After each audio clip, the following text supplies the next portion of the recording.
Mga mahal na kapatid, may mga pagkakataon po sa buhay ng tao, kabilang dyan ang mga tao ng Diyos, na nakakasagupa siya ng maraming mga kabiguan, sakit, kahirapan, sapagkat naririto pa siya, naglalakbay, patungo po sa tunay na bayan o sa pangakong bayang banal para sa mga maliligtas. Iniisip po ng iba na baka kung siya ay magsikap, ay maaaring mabago niya ang kanyang buhay, mapaganda ang kanyang buhay. Subalit, alam natin na sa kabila po ng pagsisikap ng marami ay naroon pa rin ang kasawian, ang kabiguan, naroon pa rin ang sakit sa buhay na ito. Iniisip tuloy ng iba na baka ito ang plano ng Diyos. Baka sinadya niya ito na tayo ay kanyang nilalang para magdusa, para maghirap sa halip na maging maligaya. Baka ito ang panukala niya para ang tao ay manatiling nagtitiwala sa kanya at hindi siya malimutan. Mga kapatid, totoo may mga pagkakataon itinutulot ng Diyos na ang mga lingkod niya ay dumaan sa mga mabibigat na pagsubok.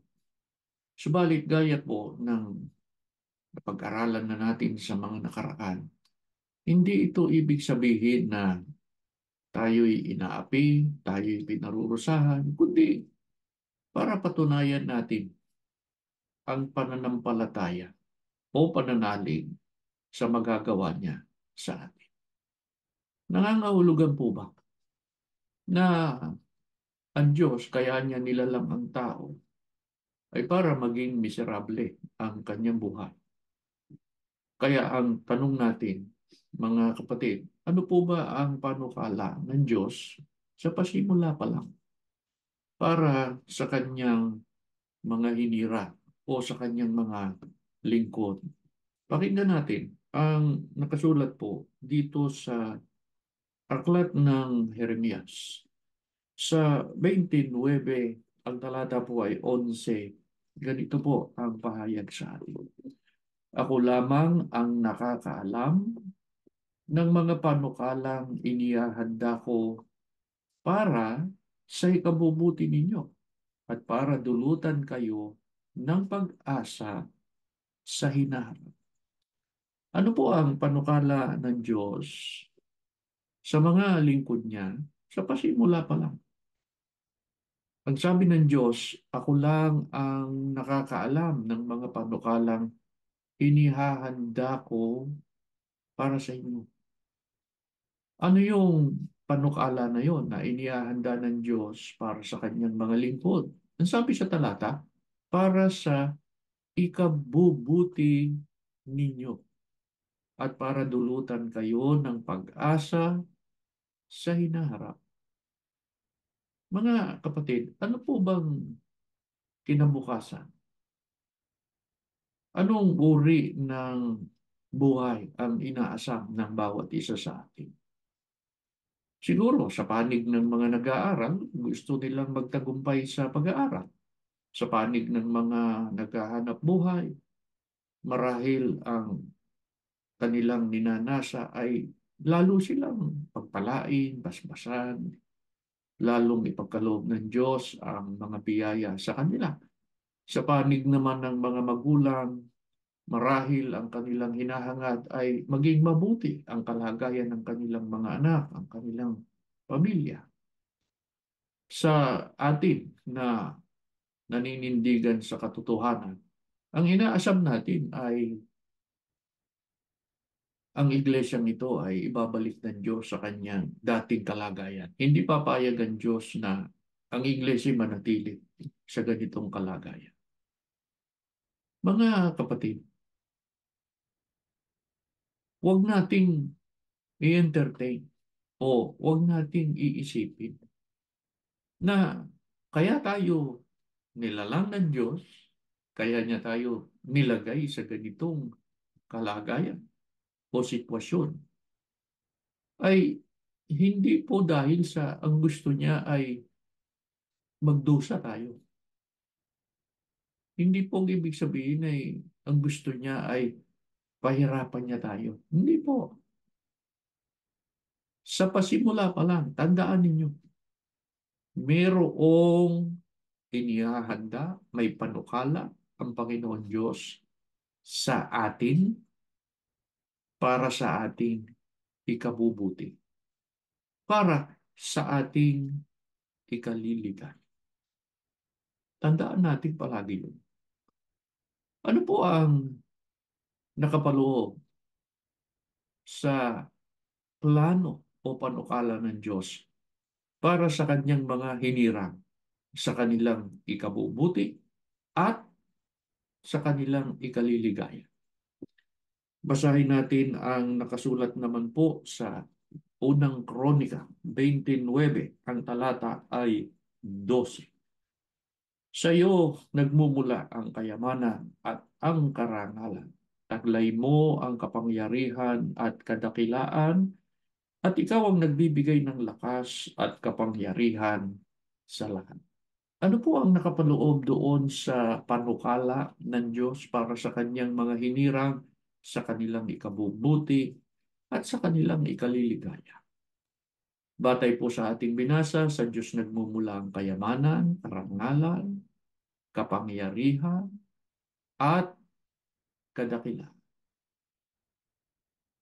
Ngayon, mga kapatid, mayroong mga tao na naniniwala na ang kayamanan, ang salapi, ang kapangyarihan ay pinagmumulan ng kasamaan. Sumisitas pa sila, yung iba. Binabanggit pa nila yung nakasulat sa unang Timoteo 6:10 na ang sabi ron ay ang malabis na pag-ibig sa salapi ay siyang ugat ng maraming kasamaan. Pero nabigo sila na mapansin na hindi naman yung kayamanan, hindi naman yung salapi ang masama. Hindi po. Na overlook nila yung malabis na pag-ibig sa salapi. Yun ang masama. Pero batay nga sa ating binasa, sa Diyos nagmumula ang kayamanan, ang karangalan, ang totoo. Noong una pa, marami nang binigyan ng pagpapala o kayamanan ang Panginoon Diyos. Kaya hindi masama yun eh. Sino po ang halimbawa na kanyang pinagpala, pinayaman?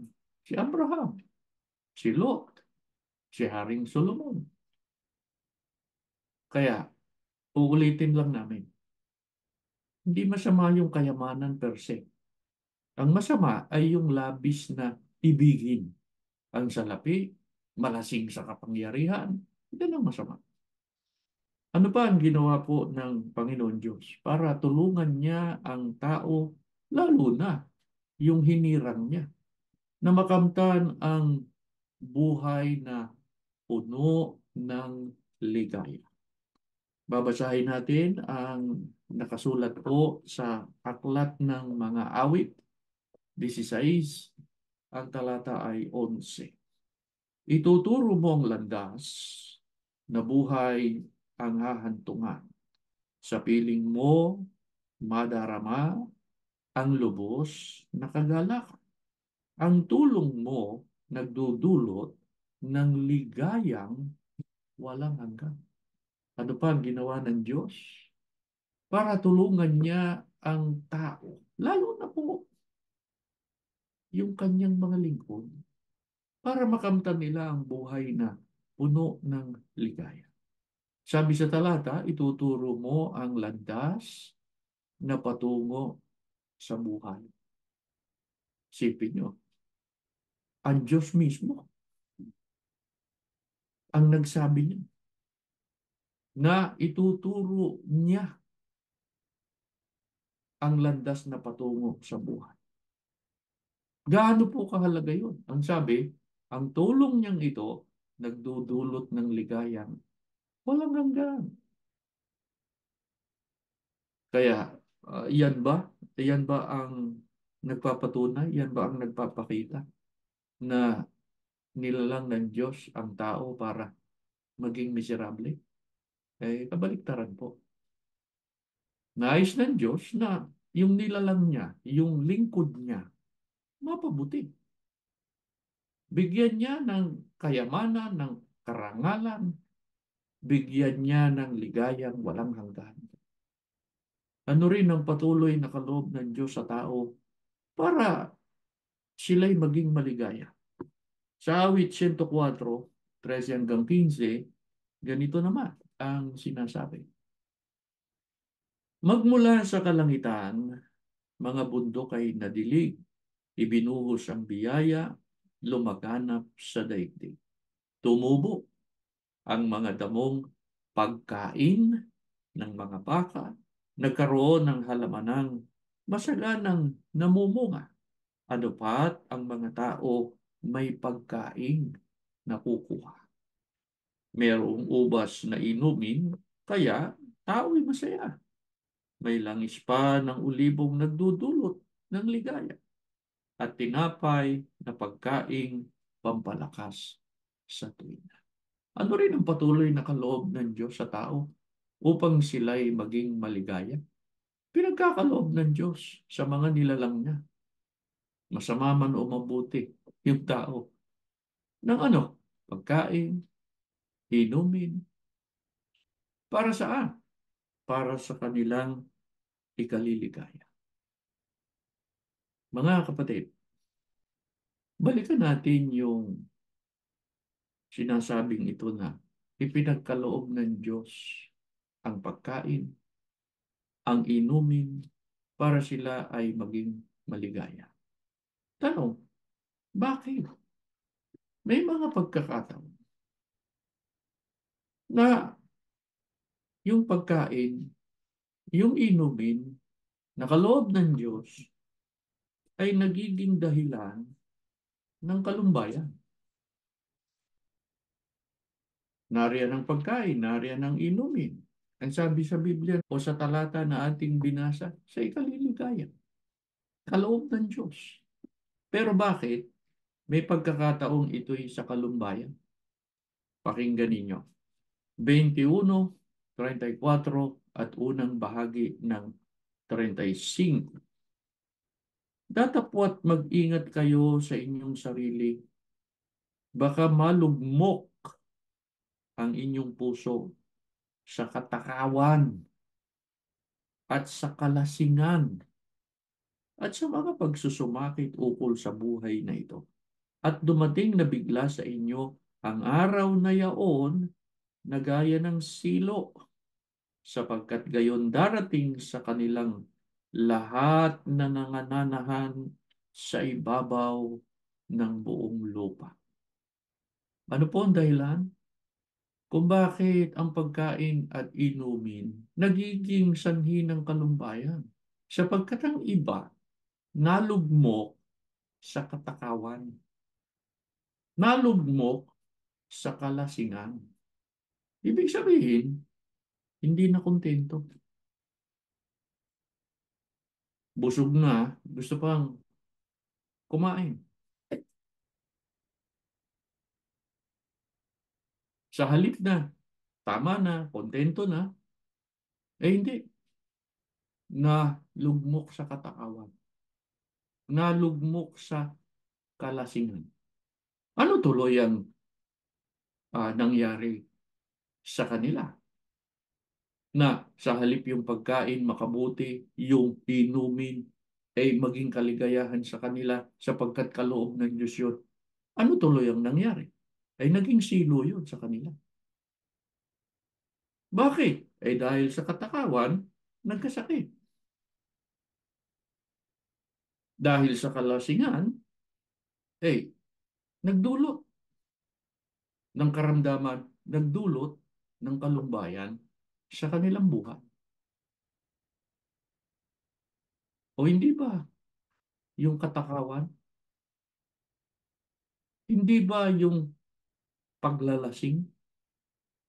Hindi ba nagdudulot ng karamdaman yan sa tao? Kaya naging silo. At yung iba, dahil sa karamdamang yan, nagbunga pa ng kamatayan. Mga kapatid, ano pa ang ipinagkaloob ng Diyos sa atin na maaaring pagmulan ng kaligayahan? Babalikan natin ang magandang balita Biblia. Babasahin naman natin ang Kawikaan sa 2, talatang Gs. Lalawak ang karunungan, matatanim sa isipan. Madadamay kasiyahan, dulot nitong kaalaman. Yung kaalaman, magdudulot din ng kaligayahan, ng kasiya. Kaya, yan ay mga biyaya, mga kaloob ng Diyos. Para ang tao mapabuti, ang tao maging maligaya sa kanyang pamumuhay sa sanlibutan ito. Kanina, binasa natin na sa Diyos nagmumula ang kayamanan, kapangyarihan, karangalan, pero bakit kaya? May mga lingkod ng Diyos na sa kabila ng pinagkalooban ng karangalan, kayamanan, kapangyarihan, naging miserable ang buhay. Basahin natin ang sagot, mga kapatid, sa unang Timoteo 6, ang talata ay 10. Sapagkat ang pag-ibig sa salapi ay siyang ugat ng lahat ng kasamaan. Dahil sa paghahangad na magkamal ng salapi, may mga nalayo sa pananampalataya at nasadlak sa paghihirap ng kalooban. Yung paghihirap ng kalooban, kabaliktaran yun ng kaligayahan. Eh bakit po mayroong mga lingkod ng Diyos sa kabila ng katotohanan pinagpala, binigyan ng kapangyarihan, sabihin na natin, pinagpala ng salapi, ng kayamanan, pero naging miserable ang buhay. Ito na po yung sinasabi natin kanina eh. Lumabis ang pag-ibig sa salapi. Hindi, hindi na kontento. Naging gahaman. Saan? Sa lahat ng bagay. Naging gahaman sa salapi. Naging gahaman sa kapangyarihan. Eh nakabuti ba sa kanila yun? Hindi yun. Bakit? Sabi ni Apostol Pablo, dahil sa paghahangad na magkamal ng salapi. Sabihin pa natin, gusto pa ng kapangyarihan, nalayo sa pananampalataya ang iba. At kung babasahin natin, mga kapatid, yung nakasulat sa Ecclesiastes 5:10, nakalagay doon, ang taong maibigin sa pera. Maganda itong salin ng ang salita ng Diyos eh. Natutumbok talaga yung dapat natumbukin eh. Anong sabi doon? Ang taong maibigin sa pera at iba pang kayamanan, kailanman hindi masisiyahan. Hindi masisiyahan. Kaya hindi yung kapangyarihan, hindi yung kayamanan ang may diferensya. Pagka ang tao naging miserable ang buhay, ay hindi dapat sisihin ang Diyos. Hindi niya dapat sisihin yung kaloob sa kanya. Hindi. Ang dapat niyang sisihin, siya mismo. Eh bakit? Eh, nahulog sa kalasingan eh. Nahulog sa katakawan. Naging gahaman.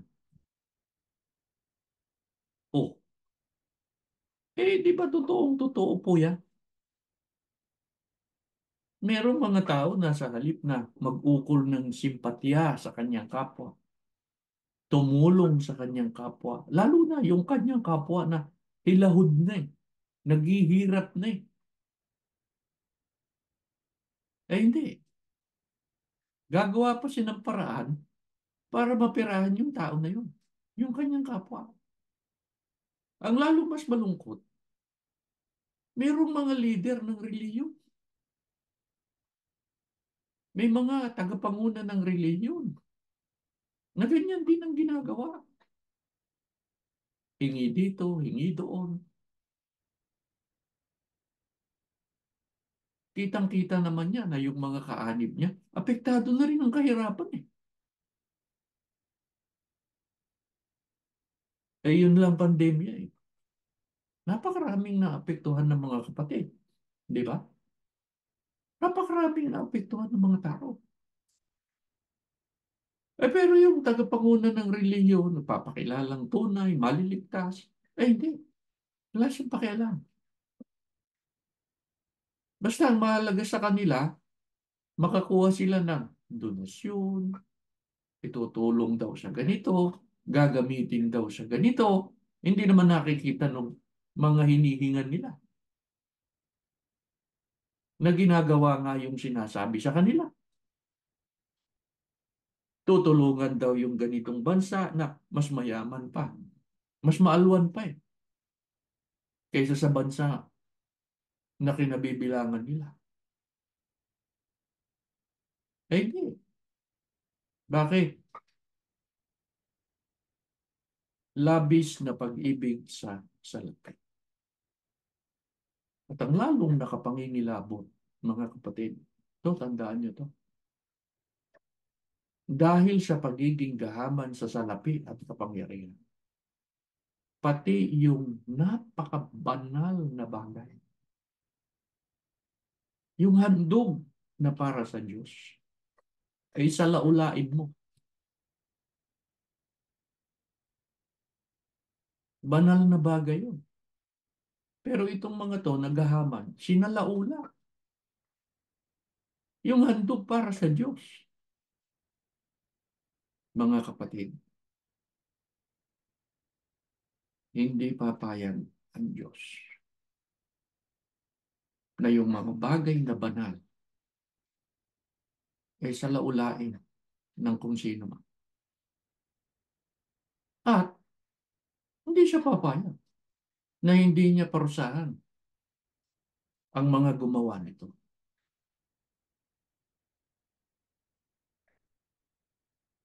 At nakita natin na sinimulan na ng Diyos ang pagpaparusa. Di ba? Ano nangyari doon sa isang ministro pa man din? Di ba? Sinalaula yung handog ng iglesia. Oh, anong ginawa ng Diyos? Ay hindi papayag ang Diyos na ang mga lumalapastangan sa kabanalan ng kanyang bayan, hindi siya papayag na hindi maparusa.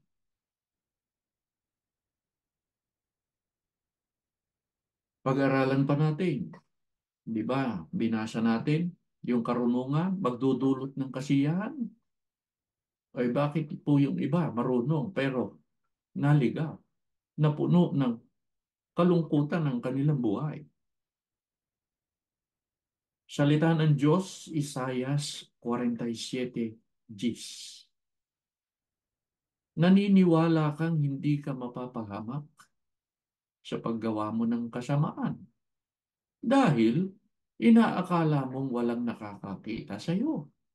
Iniligaw ka ng iyong karunungan at kaalaman. At yun din ang dahilan kung bakit sinasabi mong ikaw ang Diyos at wala ng iba. Bakit po sa kabila na ang Diyos nagkaloob ng karunungan sa tao para sa kanyang ikasisiya, merong ilan na naligaw na puno ng kalungkutan ang kanilang buhay. Sapagkat batay po sa ating binasa, yung marunong, nag-iisip, hindi siya mapapahamak. Gumawa man siya ng kasamaan. Ano ang ibinunga sa kanya ng gayong isipan? Ang sabi po sa talata, iniligaw ka na ng iyong karunungan at kaalam. Mga kapatid, ano ang ugat na dahilan kung bakit marami ang naligaw ng kanilang karunungan?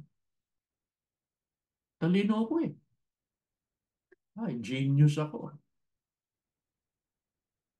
At bumaling laban sa Diyos. Bagamat iginigiit nila na nananalig pa rin sila sa Diyos.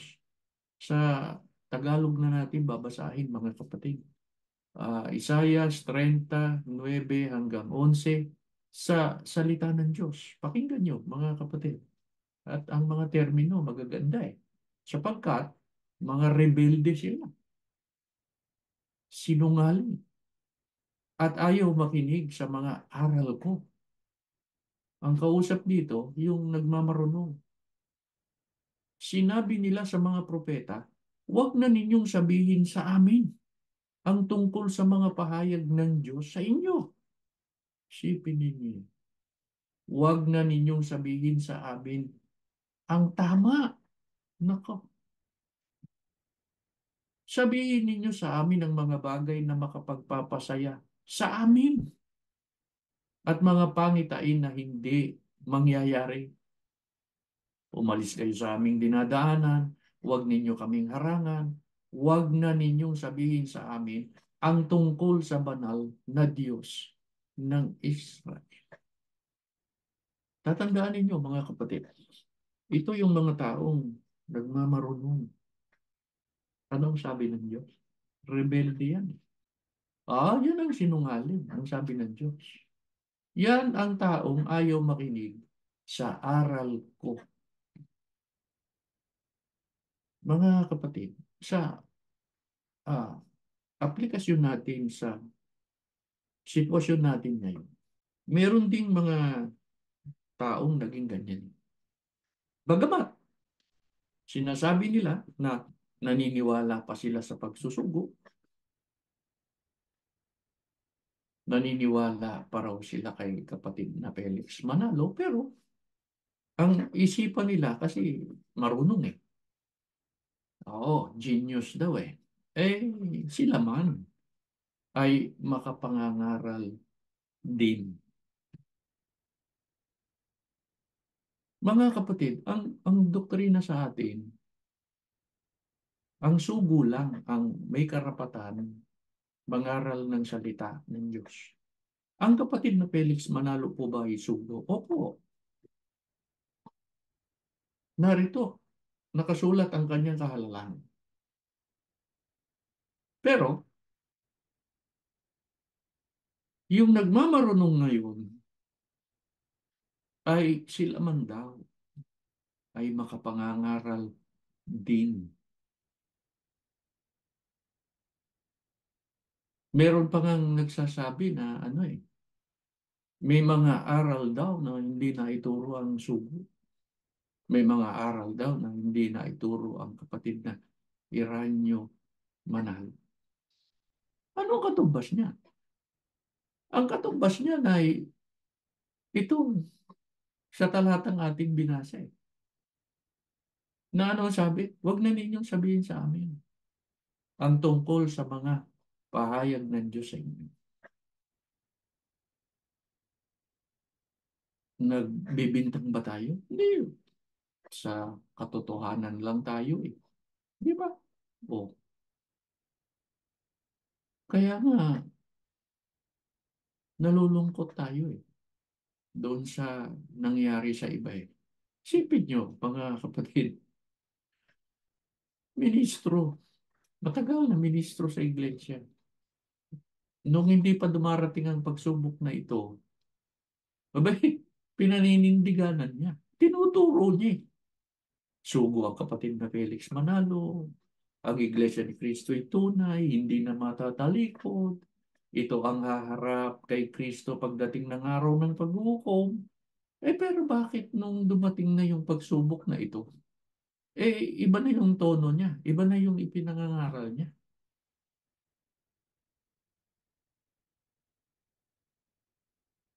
At maraming naakit, maraming napapaniwala. Yun ang masakit. Eh, hilingin natin sa Diyos, mga kapatid, na huwag tayong itulot sa ganun. At sana magkaroon pa ng pagkakataon na makabalikwas.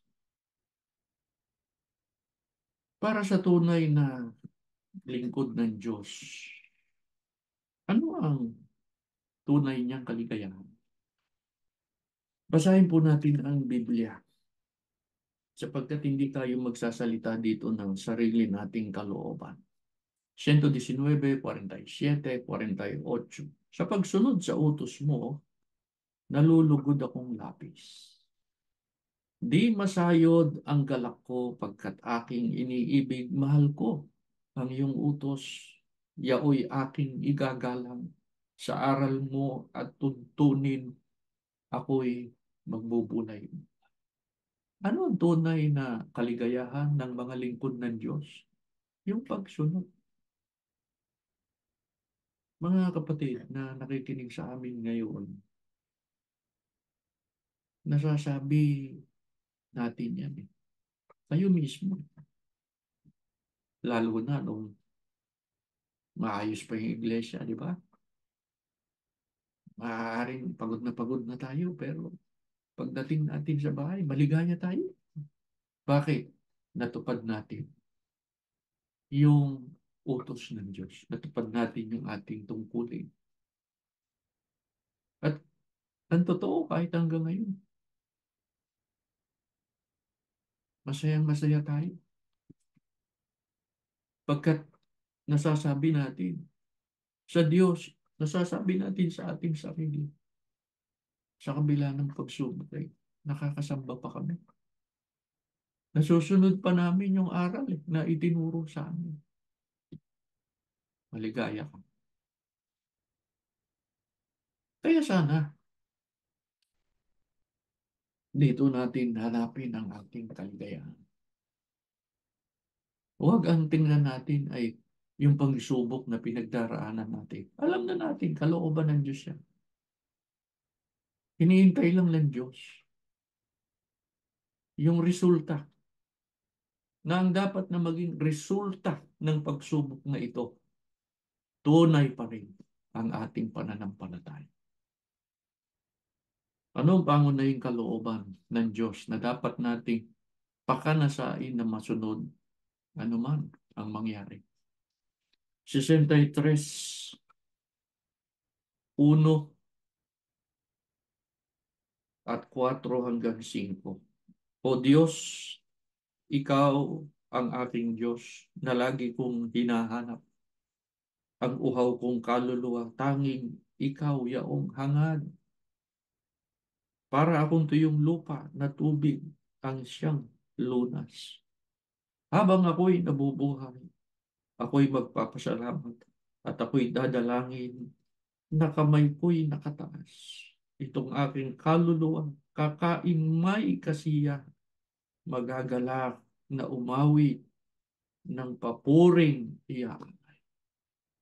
Ano po ang pangunahing kalooban ng Diyos na dapat nating pakanasain na masunod?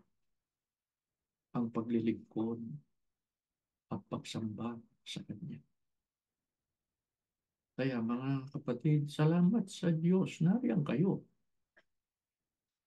Mula nung tayo'y nagsimula hanggang sa mga pagkakataong ito, nakakapiling namin kayo.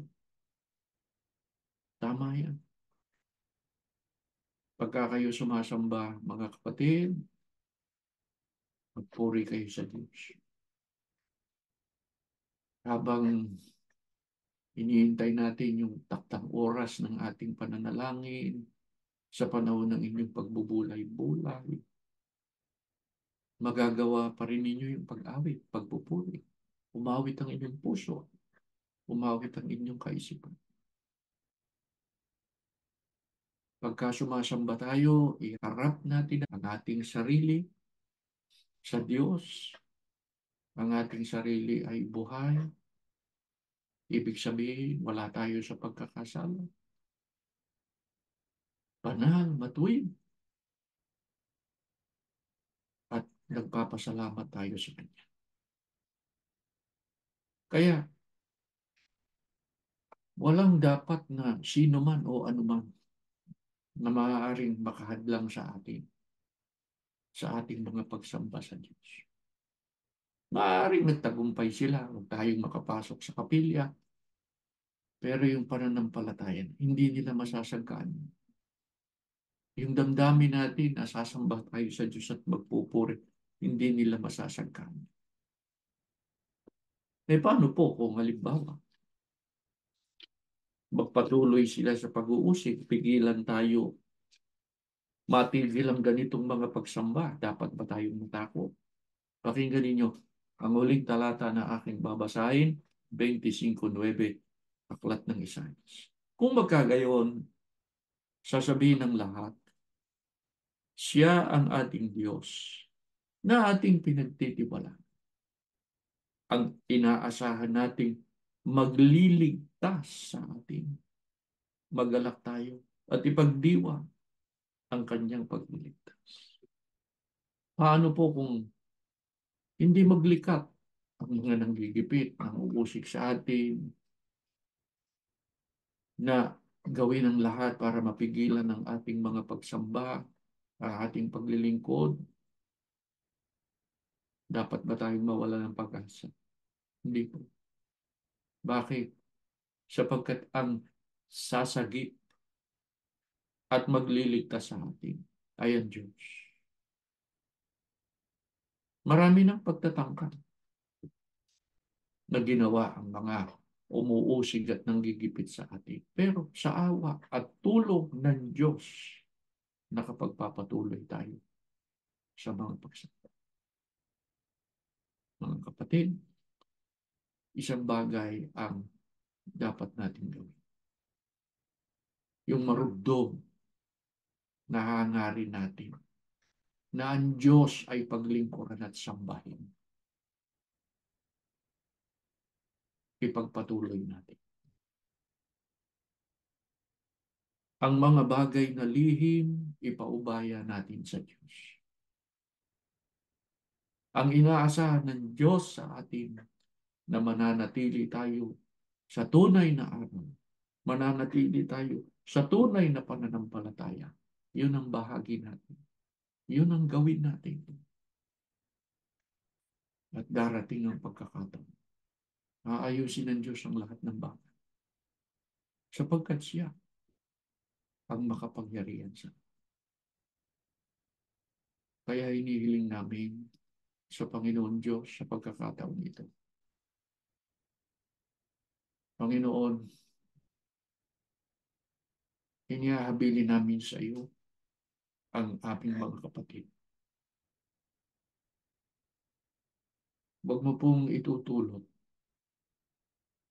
na mayroong maligaw ng landas, mawalay sa piling mo. Kung sakali ang mga kapatid na ito'y nahihirapan, sapagkat dumaraan sa mabibigat na mga suliranin at mga pagsubok, at baka ang iba may karamdam. Aman Diyos, magpakahayag ka sa kanila.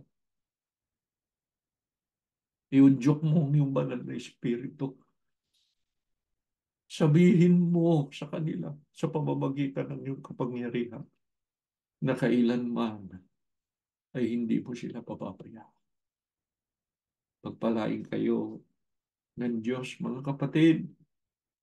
Manalig kayo sa Kanya at sa Kanyang kapangyarihan at hindi niya kayo pababayaan. Tumayo kayo tayo na. Aman Diyos na nasa langit. Salamat po ng marami sa inyo sa pagsambang ito. Muli mong pinalakas, pinatibay ang aming pag-asa. Salamat, Ama, sa iyong kabutihan, sa iyong mga biyaya at pagpapala sa amin. Ingatan mo po kami. Huwag kaming malugmok sa katakawan, sa kalasingan. Huwag kaming maging gahaman.